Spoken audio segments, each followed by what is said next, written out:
Most Kenyans have just given up. The vast majority are so tired, so exhausted, they do not want to hear about another corruption scandal. Ati another 20 billion has been stolen in dams. Hiyo kwenda ambia mama yako. Loose translation, go tell that to your mother. And so as I make this video, I get all that. And I also get the fact that we're not all accountants. Because those who are in the auditing profession, will get very excited trying to show you what is going on. The reasons behind what we're told is happening, clever or not. So what I will do, I will keep everything very simple, standard 2. And I'm not abusing anybody's intelligence, but even the most celebrated scientist of all time, Albert Einstein, said, keep it simple, which I agree with totally. In fact, professionals who still insist on using their technical terms on simple village people are just very insecure people. Simplify, illustrate, explain in a way that everybody understands. I'm sure even the very respected professor and authority taking in this channel will appreciate things being simplified, will appreciate a good and appropriate analogy. In fact, towards the tail end of this video, I will give you an illustration that will just blow your mind. And it has to do with husbands and their wives. Relevant to most of us.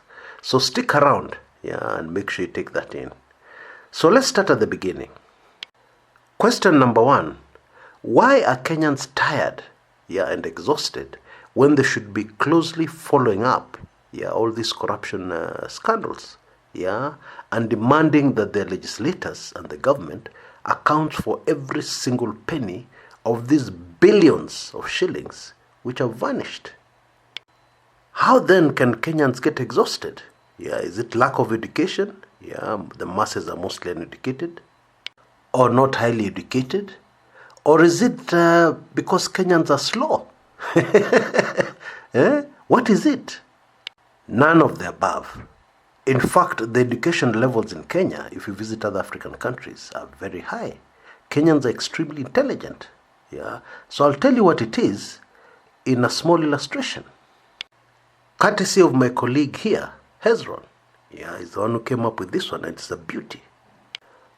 The reason why Kenyans are tired, completely tired, exhausted, and they've given up about corruption in Kenya, is like you falling in love with a girl. I mean, you really, really love her. But there's a problem. And the problem is, this girl has got very strict parents. They have told you, in no uncertain terms, around the time you had the first date, they have told you, mambo ya come we stay, sisi hatutaki. Kama mtu anataka msichana wetu, anakuja hapa, tunaona yeye, tunahoji yeye, tunauliza yeye maswali, alafu tunampatia jibu. Translation, our daughter is not for come we stay. If you're serious, you have to come here, we interview you, interrogate you, grill you, and then give you a decision on whether or not you should marry our daughter. And so, you already fear your in-laws, but you love this girl more than your fear, or the fear you feel inside. So you travel all the way to some rural area, and you sit down with his parents. And to your great surprise and delight, it goes very well initially. You expected to be grilled. Instead, they give you the go-ahead very quickly. They tell you they have no problem, except that they have some conditions, actually just one condition. They tell you that this beautiful, very beautiful, innocent-looking girl actually has a past, and in the past, she gave birth to a child. And so they tell you, if you're going to accept this child, not mistreat them, live with them under your roof, as your own, then we have no problem. You can marry our daughter. In fact, you don't want any dowry. Just sign here, promising us never to beat her up, and never to mistreat the child. So you say to yourself, only one child, there's no problem. And you sign very quickly without even reading the small print. And everybody cheers, everybody's happy. Yeah, everything has gone perfectly well. And then your in-laws say, before we start eating, we want to introduce you to your child. And so, the first child comes out, a very nice looking young girl. Yeah, about 2 years, 3 years old. And you fall in love with her immediately. And then your in-laws tell you, no, that's not all. There's another child. And then another child comes. And you say to yourself, gosh, I didn't read the small print. Did they say child or children? And you look, and indeed what you signed is children. And the number is not even given. But then you say to yourself, 2 kids, that's not an issue. That's okay, I still love this girl very much. And then your in-laws say, and there's another child. And this goes on until it reaches child number 5. Now at this stage, child number 5, you just have to get up and walk away, no matter how you love this girl. You don't even know how many more children are coming. Now in the same way, Kenyans fell in love with the fight against corruption. Yeah, and when the first corruption scandals came out, 2 children, 3 children, you can live with that. But then it has reached a stage where Kenyans are exhausted. How many more children does this woman have? Are we talking about a soccer team? That's 11. Or are we talking about a rugby team? 15. Now you can understand, if you approach a Kenyan and you tell them about another corruption scandal, you can understand why they'll tell you, iyo kwenda ambia mama yako. Yeah. People are exhausted and you can't blame Kenyans. It's too much. Yani serikali, hakuna kazi nyingine wanafanya, ni wizi tu. Translation, there's no other work this government is doing except stealing public funds. Because if there's so many scandals, so many things going on that involve robbing the people of Kenya, do they get time to do anything else? I don't think so. Now the truth is, the latest revelations connected to corruption in government are not boring like the ones of the past. Why do I mean by boring? You're told 100 billion has disappeared. You can't even picture 100 billion. But that is boring. How was it stolen? A tender was given. Even the word tender is boring to most Kenyans. You fill in pages and pages of documents. That is boring. However, the latest scandals are a movie. And I kid you not. Yani cinema. The Directorate of Criminal Investigations have said that they have CCTV footage taken in a hotel abroad. What does the video footage show? This is a real movie. Kenyan officials, including cabinet secretaries, seated with foreigners at a table. And then money exchanges hands. They're given money in hard currency, in many, many bags. Now tell me, isn't that straight out of a mafia movie? Or a movie involving drug dealers dealing in hard cash? And the movie doesn't end there. The DCI tell us that these people actually took this money, used their diplomatic passports because they're very senior government officials, flew back to Kenya, went through customs, because when you enter the country, wherever you are, you have to declare what you have. And one of the issues any country has is you coming into the country carrying huge sums of money in hard currency, in cash. That in itself is evidence of a very serious criminal offense called money laundering.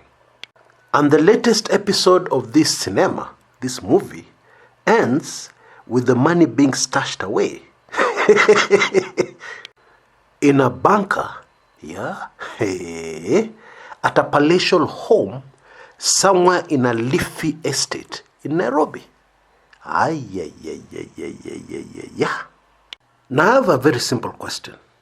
If it is true they have this CCTV footage as they say, why haven't these people been arrested? What is the DCI waiting for? What is the DPP waiting for? Their response, oh, we are completing investigations. Before I did this video, we were discussing with my older friend here, Ezron, and he was telling me, Chris, hii ni mchezo mnachezewa. Hii ni karata.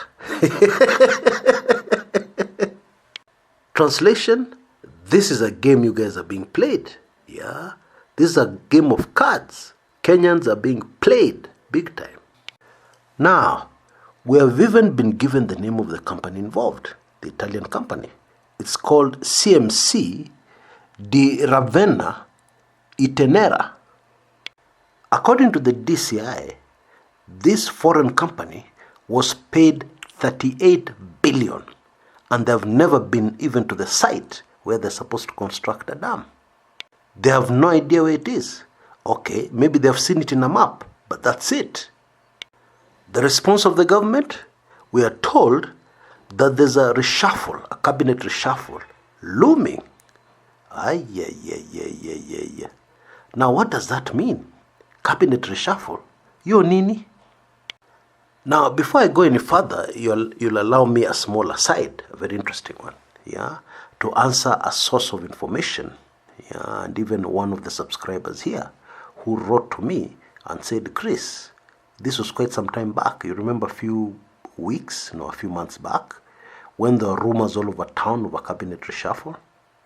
So this person was telling me, Chris, a cabinet reshuffle is very important in Kenya. You know that, since independence, every cabinet reshuffle is big news, very important. Now, you know my late political lecturer, when he was faced with something that didn't make sense, when somebody was talking rubbish, yeah, what he used to say, he used to ask, did you go to school? Wewe umeenda shule hata siku moja? Yeah, translation, have you gone to school even one day? Now, by nature, I'm not arrogant. Yeah, I'm very polite, in fact, too polite. But that day, I had to use all my willpower not to ask that person that question. And I'm serious. Why? Because cabinet reshuffles are irrelevant. Yeah, in the old days, they were very important. Why? Because members of the cabinet were politicians. So if you sack, yeah, a cabinet minister from Nyanza, and what more used to do, you replace him with another one from Nyanza, yeah, already there are very huge political implications on the ground.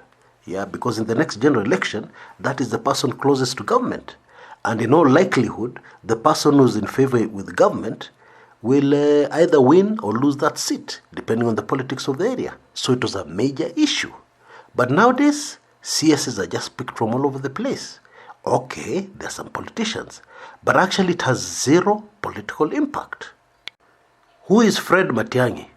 Has he ever won an election in his life? So, you can shuffle your cabinet daily or weekly if you want. I'm not interested. Now, back to what we were saying. So, the government is saying that there's going to be a reshuffle. Yeah, that's top government officials being quoted. A reshuffle for what? I thought they would have said there's going to be some jailings from the cabinet. Or even rather than talking, people get arrested. Hii story nyingi ni ya nini? Na pesa imeenda. Just arrest all those people in that CCTV, yeah? And then watajipanga later. And then we'll see if the judiciary is serious about the promise they gave to help in the fight against corruption. Now in closing, let me give you that illustration I promised. You know, when you marry your wife as a husband for the first time, you're very transparent. Yeah? Your salary is X number of shillings. Her salary is Y number of shillings. And your wife knows the exact amount of money in your account at any given time. But then, unfortunately, things start getting complicated. You have a mpango wa kando. Yeah, this mpango wa kando needs to be financed. By the way, I'm still talking about corruption in government, Yeah, I don't want to lose you. Yeah, I'm still talking about corruption. So things get complicated. So what do you have to do? You have to find a way to hide money so that your wife does not know where that money is going.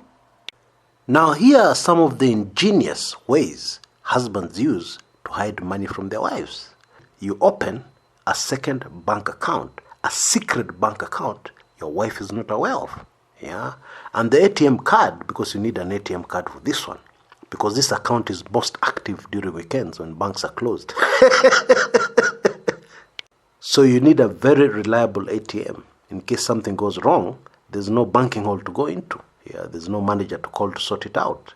So when you open this account, there's the issue of where you'll hide this ATM card. Yeah, one of the places to hide, which I hear people hide, is in the boot of your car. Yeah, where near the spare tire and near the wheel spanner. The same place where you keep your condoms. Yeah, that is a place you're sure your wife will never go. She never changes tires and she's not interested. Now, this may look extreme to the inexperienced, but the truth is, women have a sixth sense. And sometimes on a weekend, your wife could turn the house upside down. Yeah.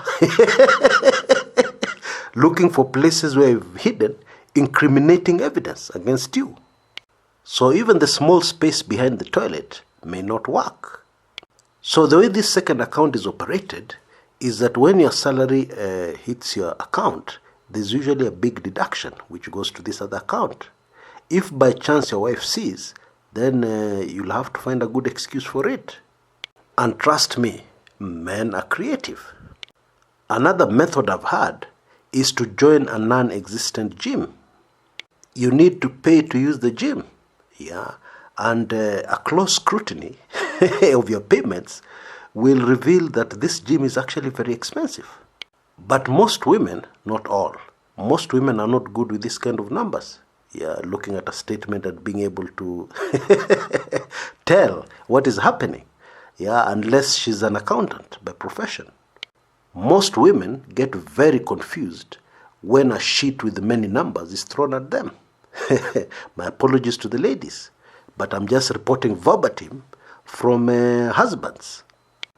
And Bartok I used to hear many years ago. Yeah, I'm sure now things have changed. I'm sure there are more sophisticated ways that have been designed these days. Now, what does this have to do with corruption? Okay.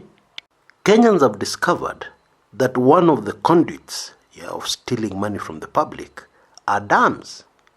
Now, if the government awards the tender for the construction of a dam to a certain company, Company A, that company can be investigated. And the links to that company can be investigated. And they could lead right back to you, the corrupt person. So as a corrupt person, you just relax as these contracts are being given out. Yeah, because you know that all you'll need to do is talk to the people who end up getting the contract and tell them that for you to keep this contract going, you'll have to play ball. So what happens is on paper, the construction of this dam starts. Yeah, and several pieces of equipment are ordered. Supplies are ordered and delivered. Now, normally dams are in very remote places. Yeah, like the ones being talked about, Aror and Kamarer, are in Elgeyo Marakwet, out there in the bush, in the middle of nowhere. Yeah, so it's very difficult for people to start paying attention and say, hey, this dam is supposed to be constructed. There's nothing happening on the ground. That's very difficult. It's very far away from Nairobi.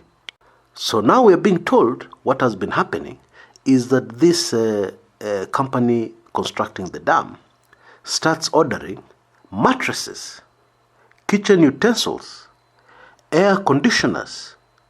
They even involved with a music company. Now, maybe the workers at the dam need to listen to some music on powerful speakers as they work. Maybe. Let's give them the benefit of the doubt. Out there in the middle of nowhere, maybe they need high-tech mattresses to rest after some hard work. Yeah, they don't go to a hotel. They rest on site on mattresses and beds delivered. And of course, there's also air conditioning delivered. Now, last time I checked, air conditioning does not work in an open space. So maybe they put up some semi-permanent structures in a mabati or something, and then installed the air conditioners there. All this doesn't make sense. But if you keep in mind the earlier example I gave of how husbands hide money from their wives and where that money is going, then you'll understand perfectly what's going on here. What is very clear from the items that we're told were ordered was that actually somebody was stocking up a hotel, a high-end hotel. Somebody constructed their own private hotel, and then they got these companies using government funds, taxpayers' funds, to order sheets, mattresses, blankets, kitchen utensils, air conditioning for the hotel, so that at the end of the day, the hotel was fully completed and fully stocked using taxpayers' money. That's what it looks like. Now, in the last few days, the Kerio Valley Development Authority Managing Director, David Kimosop, and the chairman of the board, Jackson Kiptanui, were grilled by DCI. And what they had to tell those detectives was just mind-boggling. They told detectives that these hotel-related items were delivered to various locations within Eldoret town. And then later, usually at night, these items were transferred from those locations in Eldoret to hundreds of kilometers away to unknown destinations. And they were not transported just like that. They were transported under very heavy security, provided for by the government. Let me just stop there, okay? But at least now you have a very clear picture of what has been going down. Dams are the new cash cow, for people who steal money from public coffers. Very difficult to investigate because there's no paperwork. Very difficult to get evidence to prosecute anybody because there's no paperwork. Because when a corrupt company is involved with dealings with the government, there's paperwork.